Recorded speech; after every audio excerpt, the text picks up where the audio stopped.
One of the Florida Gators' top targets in the 2023 recruiting cycle is five-star cornerback Cormani McClain out of Lake Gibson High School. McClain is the latest five-star defensive back to emerge out of the Lakeland school, joining the likes of 2022 FSU five-star commit Sam McCall and a long line of gridiron excellence from Polk County. McClain has bounced around the rankings a bit, but he's been as high as the third-ranked overall prospect nationally, typically behind two quarterbacks, Hall of Fame offspring Arch Manning and Malachi Nelson, the Lincoln Riley commit. Though McClain has shifted in the overall ranks, he's consistently checked in as the highest-ranked defensive player in the class of 2023. Though he's listed as a corner, the 6-foot, 1.5-inch, 170-pound prospect started his varsity career at wide receiver during his sophomore season.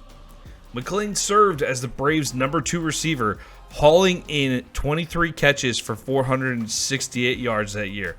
The initial plan was to focus his efforts exclusively on the offensive side of the ball as a sophomore, but an early season injury in the secondary created a need for Lake Gibson.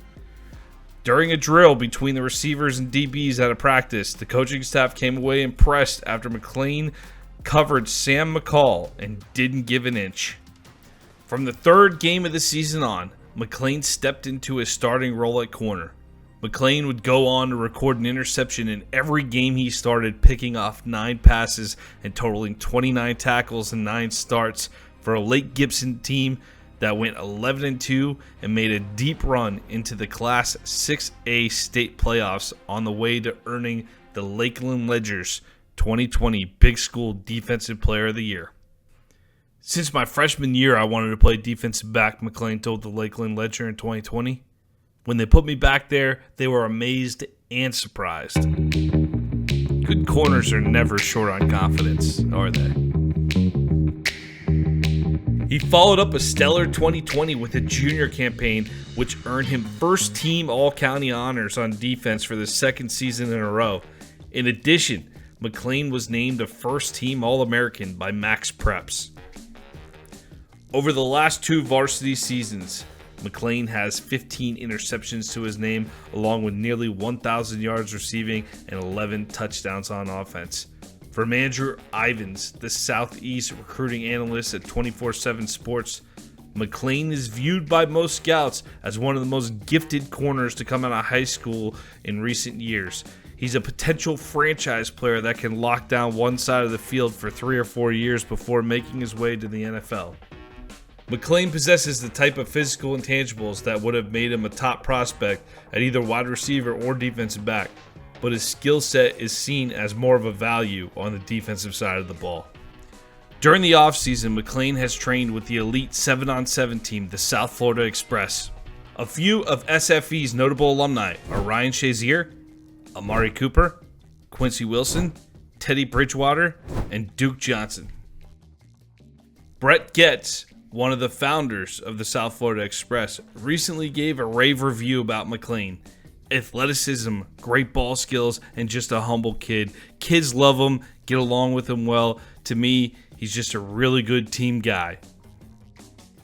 Sports Illustrated reported that there wasn't a pass caught by a receiver McClain was assigned to over an entire weekend of action at a 7-on-7 tournament early in 2022. Andrew Ivins of 24/7 Sports provided his scouting report on the top recruit in the Sunshine State.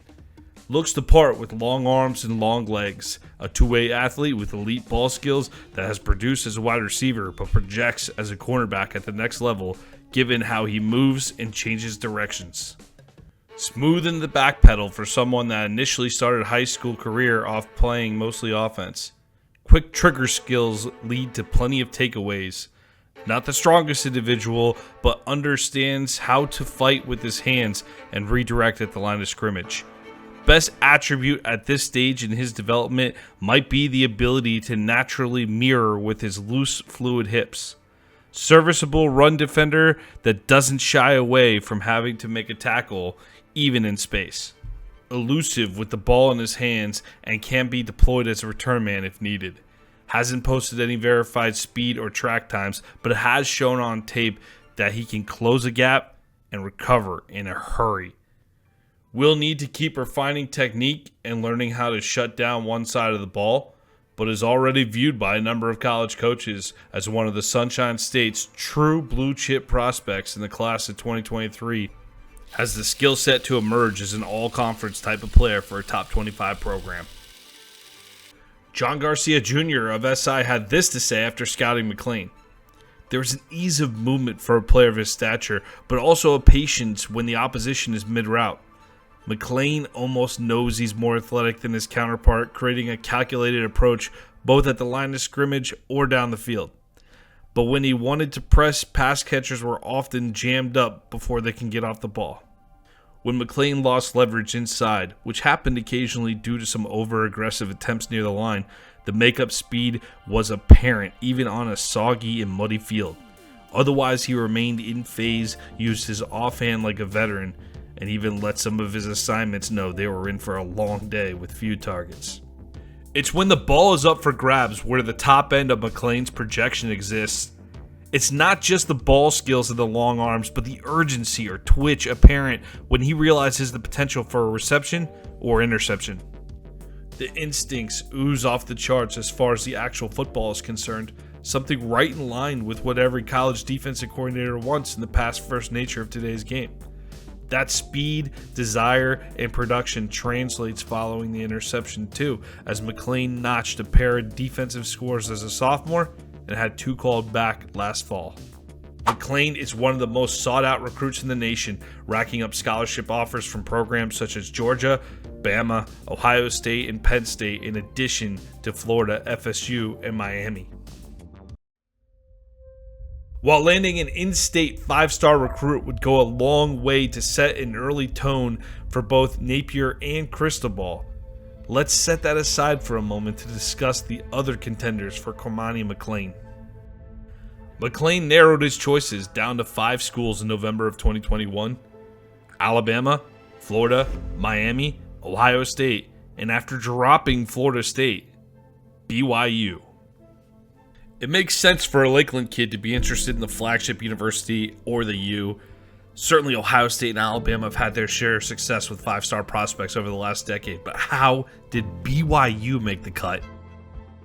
A connection in Lakeland helped to foster McClain's interest in the Cougars, and the interest is there. It's serious, enough to warrant a visit for the Cougars' 59-14 win over Idaho State last November.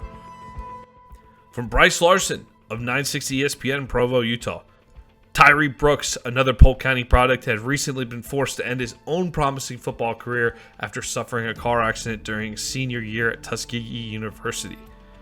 After the accident, Brooks went to work as the security guard / hype man for the trampoline park called To Infinity in Lakeland, Florida. While working at the trampoline park, Brooks got to know the former manager of the park, Ty Nielsen, very well. Nielsen has since moved up in the company to become the vice president of marketing at Circus Tricks, the parent company who owns many trampoline parks around the nation like the one in Lakeland, Florida. Nielsen, a native of Atlanta, Georgia, spent his freshman year of college at BYU before transferring and finishing out his schooling at LSU. After graduating from LSU, he moved to Lakeland, Florida, where he opened the trampoline park for Circus Tricks in 2016. As a young kid, McClain used to frequent the park with his friends and over time became friendly with Brooks and Nielsen. Brooks said of McClain, "He's always been that kid that never wants to lose. Out on the field, he knows that's where his talent is. He's been training so hard to be at the level he's at now. He has the mindset where he wants to be the best on the field." Brooks and Nielsen had built some connections to big names by throwing parties at the park and scheduling popular performers to headline the events. One of those big names was popular rap duo Ayo and Teo from Ann Arbor, Michigan. Shortly after the duo's performance at the park in 2017, Cosmo the Cougar and the Cougarettes posted a video of them dancing to the well-known Ayo and Teo song Rolex at a BYU football game that went viral on the internet. Nielsen saw the video and found himself sending messages to Cosmo's Instagram account to connect BYU and Ayo and Teo together. So I, who doesn't have many ties to BYU, who's really just a fan, Nielsen said in an interview with ESPN 960, I'm like sending Cosmo messages saying, trust me, I know those guys who wrote that song. We could get them out to BYU, and it will be the coolest thing ever. Someone from BYU returned the message, and the plans for Ayo and Teo to perform at BYU were later put into place. Brooks was the MC for the performance that took place at halftime of BYU's basketball game versus Pacific on January 28, 2018. So to summarize Cormani McClain's interest in BYU, Cosmo the Cougar, Rolex, Ayo and Teo, trampoline parks in Lakeland. That's recruiting, baby.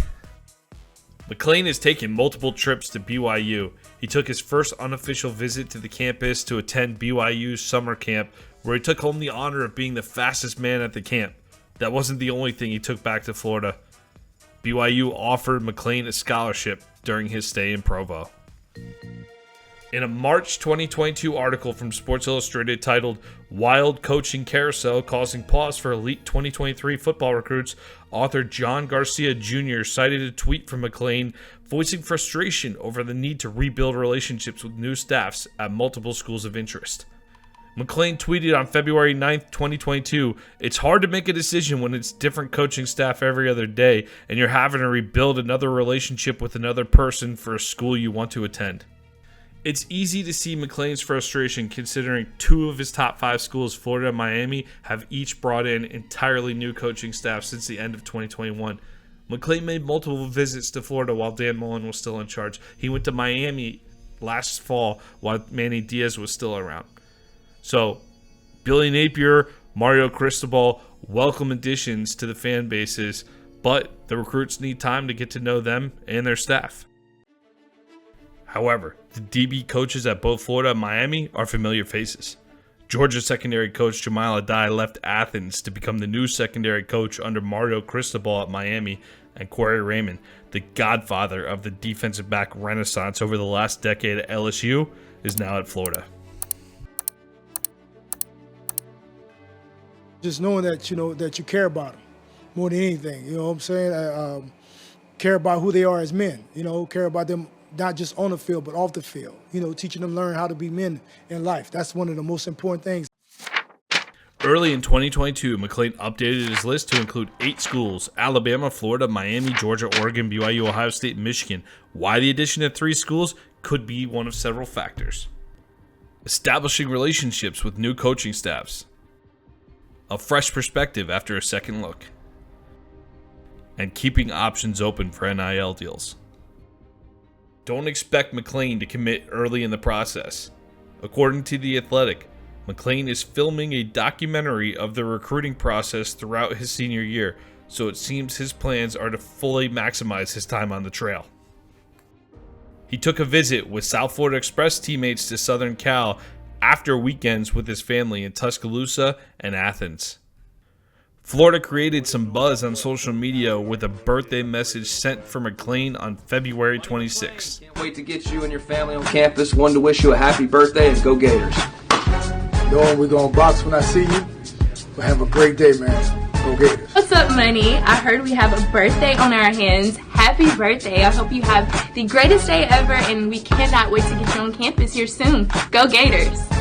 Money, what's up? It's Katie here. Just wanted to wish you a happy birthday. Can't wait for you to get down here. We just wanted to send our love from Florida. So, see you soon. Go Gators. Happy birthday, Cormani. Looking forward to seeing you in the swamp in March, buddy. Go Gators. FSU quickly tried to counter. Go. Happy birthday to you. Happy birthday to you. Happy birthday, dear Money. Happy birthday to you. It's the thought in a little pink cake that counts, right, Mike? In March, McClain spent a weekend in Gainesville with the new staff, inspiring orange and blue dreams of a 2023 defensive back room that includes fellow 2023 5-star prospects A.J. Harris and Tony Mitchell, along with 2022 5-star Kamari Wilson and 2021 5-star Jason Marshall. The 2023 recruiting cycle is loaded with talent in the state of Florida, but McClain's decision as the top prospect in the state will carry extra weight for both Florida and Miami, since Billy Napier and Mario Cristobal are both known for their prowess on the recruiting trail. Over the last 10 years, out-of-state schools have raided the Sunshine State for blue-chip talent at an unprecedented rate. Bud Elliott of 24/7 Sports summed up the issues well in his latest Sunshine Scorecard findings. In the class of 2021, only 37% of Florida's 4 and 5 stars stayed in state. That's 19 out of 51. That was the second lowest mark ever, only slightly higher than 2005, where it was at 35%. Over the last 4 cycles, 42% of Florida's 4 and 5 stars have stayed in the state. That is by far the lowest mark ever. Losing blue chip in-state talent has plagued the Big Three in the state of Florida. A rolling 4-year average illustrates this problem well. From 2005 to 2008, 66% of Florida's top 100 recruits stayed at home. From 2009 to 2012, 58%. It drops to 56% from 2013 to 2016, and from 2017 to 2020, all the way down to 44% of Florida's top 100 recruits stayed in state. 44%. Florida State, Miami can't keep half of their top blue chip kids in state. Big problems. We've seen that on the field. That's translated on the field. Alabama, Georgia, Clemson, Ohio State, all reaping the benefits of drawing Florida kids out of state. Florida State, Miami, how's it gone the last few years? I wanted to interject this important piece of news before diving into the next section. This has been in works for quite some time. And there's a whole section here on Lake Gibson head coach Keith Bearfield. I should say, though, Lake Gibson's former head coach, Keith Bearfield, just put out a tweet this past week that he will be leaving the school. Not entirely sure what the circumstances are there, or if there are any, if he's just got another opportunity. Not sure. But the next section is going to change a little bit now that he's not in Lake Gibson. However, I did create the section. I'm going to post it anyway. Just wanted to make that note before we dive in. From Andrew Ivins at 24/7 Sports. So who's the favorite to land McClain with the early signing period roughly 9 months away? That's up for debate.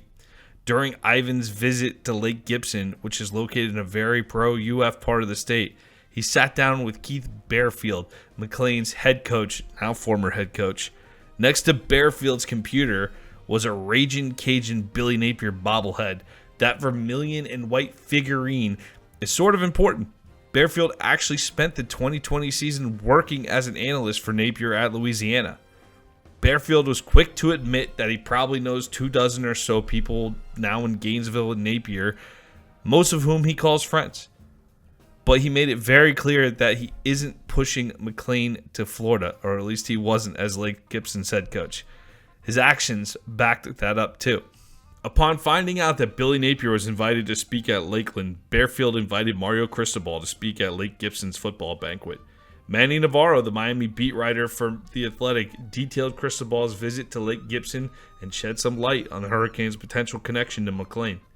Cristobal flew up to Lakeland along with new defensive backs coach Jamal Adai and staffer Dennis Smith to establish a strong presence for Miami. Miami has a wild card in Polk County. Former Canes receiver Lance Leggett, who graduated from a small Texas private school but grew up in the area and has built a friendship with the McClain family. I'm helping a lot with getting Cormani. It's something I feel like I have to do, Leggett said. I'm tired of Florida State and Florida taking our players. I was Coach Cristobal's first recruit when he came back to Miami as an assistant, and when Cristobal got the job, the second day he texted me, Leggett said.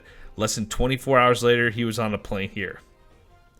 At the banquet, McClain was sitting directly in front of Cristobal in the first row when Miami's coach took the stage. McClain's mom was in the second row behind him. Cristobal spoke about being the son of Cuban immigrants and why he got into coaching. As Cristobal spoke about culture, Smith played a video clip of the late, great Sean Taylor delivering a huge hit in the Pro Bowl. It drew applause. So despite the connection to Napier, Bearfield has made his neutrality crystal clear. The bottom line is I'm an agent for Cormani and our guys, Bearfield told 24/7 Sports while discussing McClain's recruitment. I want Cormani to go wherever is best for Cormani to go. Billy doesn't pay me that 7-figure SEC salary, so I'm not going to work for him. I'm going to work for Cormani because that's my job. Billy Napier and Florida's stellar new recruiting staff has made an impression with the McClain family after their visit to Gainesville in March. McClain's mother shared that the family came away impressed. I would say it was outstanding. They have a big vision that is coming up in the future. Not only a vision, but something that is going to be happening as far as the new facility and the new staff they have. We're going to have a very specific plan in recruiting and evaluating, and that will start with a major emphasis in this state. This is a talent acquisition business. We're going to work tirelessly in this area. We're going to build the best football team in the SEC Conference. We're going to build the best football program in the SEC Conference. We must have a championship approach in everything that we do to accomplish this goal. Every choice, every decision, every habit that we build along the way, we're going to begin with the ending in mind, and that is to be a champion.